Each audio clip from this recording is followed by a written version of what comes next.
Joining me now in a web exclusive, Sheriff Ken Freeze, the Allen County Sheriff. He is lawmen and lawwomen responsible for cracking the case of missing 9-year-old Aliahna. Also with us, Drew Blair. They're outside the jailhouse braving the elements to speak to you. Drew joining us from WANE. Sheriff, Michael Plumador, 39-year-old so-called family friend, in court today. I was asking you earlier, and I want to get your thoughts on this. He's surrounded by 30 sheriffs, bailiffs, for his own protection. He's getting served up macaroni casserole, green beans, cake, and juice for lunch. Gets TV, gets to lounge in a common area, all the visits from his lawyer he wants, gets to see friend and family. He gets exercise time, alone time. They basically serve him his meals like room service. What about it, Sheriff?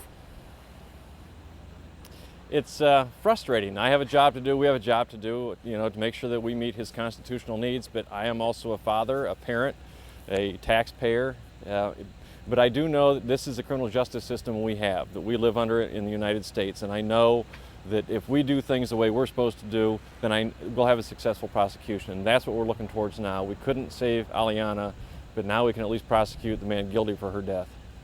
You know what I'm thankful for right now, Sheriff Freeze? That you are the elected official, not me, because you have to watch what you say, all right?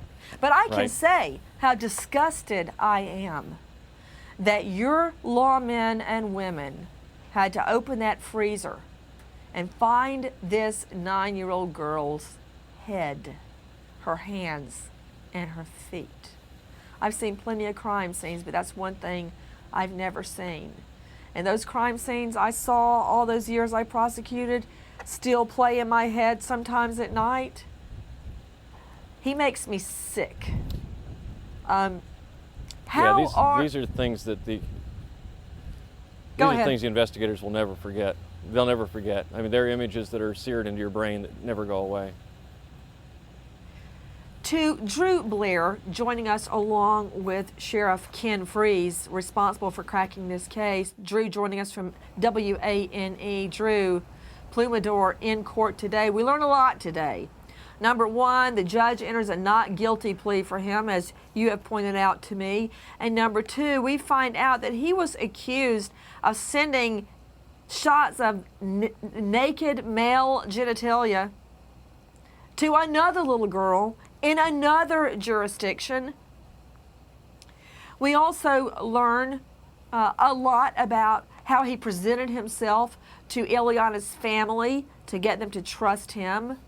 You know, this is the tip of the iceberg, Drew Blair. What is being done to learn more about Plumador before this thing goes to trial? Everything that can be, Nancy. We are trying to learn everything from family members, though they have been told by the FBI not to speak with the media. We've been talking to neighbors. We've been talking to the law enforcement. You've already learned from Sheriff Ken Freeze and his ability to speak with you just how open his department has been with us through this whole process. They tell us everything they can to that point, and then we go outside of them to find out just as much as we can about his history from any source that there is out there. Drew Blair on the case from the very beginning. Back to Sheriff Ken Freeze. Sheriff, you've told me, thankfully, that your people recorded Plumador when he gave his confession. He left a lot out in that confession, but you got the nuts and the bolts, plenty to make a murder case, a homicide, murder one case in court. Tell me how you set it up to record him. What do you bring him in the room and it's already all set up? What kind of room is it? What kind of equipment is it? How many people are in there? What can you tell me? I can tell you in this case, it's a dedicated room already set up, pre-wired with the cameras already in there. There were 2 investigators in, 1 FBI, 1 of our detectives. And then of course we're in another room where we can view the conversations going on with him. It started out in there. He wanted to go out for a cigarette.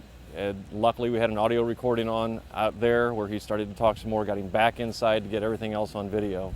So it's one of our interview rooms that we've used before, and it's all DVD, so we have everything recorded. That, like I said before, he's not going to be able to say that this was coerced. You know, Sheriff, that's pretty impressive the way you had the outer area rigged as well, because you're talking right now to a dinosaur. I would have to carry the tape recorder in my pocketbook or in my pocket, then take it out and test it and lay it down in front of the person, which can kind of be chilling. You know, when they see a big fat recorder right in front of them, it reminds them of everything they say is being recorded. Then, of course, it would stop in the middle and I would just start it all over, change the batteries, blah, blah, blah. But you've got it down to a science, it sounds like. This one worked very well, but you know, you're right, that does happen, that we work with these devices that sometimes they fail us, so we try to have backups in place. You may only get them to say it once, and so we have it audio recording and video. You know what, you're so right. And you know, thank goodness somebody had a pack of cigarettes around to stick in between his lips so he'd have a cigarette before he gave his confession. Good thinking, Freeze, again. So Blair, what's next? Nancy, this is the start of what is expected to be a very long court process. Mr. Plumidor will be in court again 2 weeks from today on January 18th. At that point, we expect a trial date to be set. Drew Blair joining us along with Sheriff Freeze there outside the jailhouse. Thank you, friends.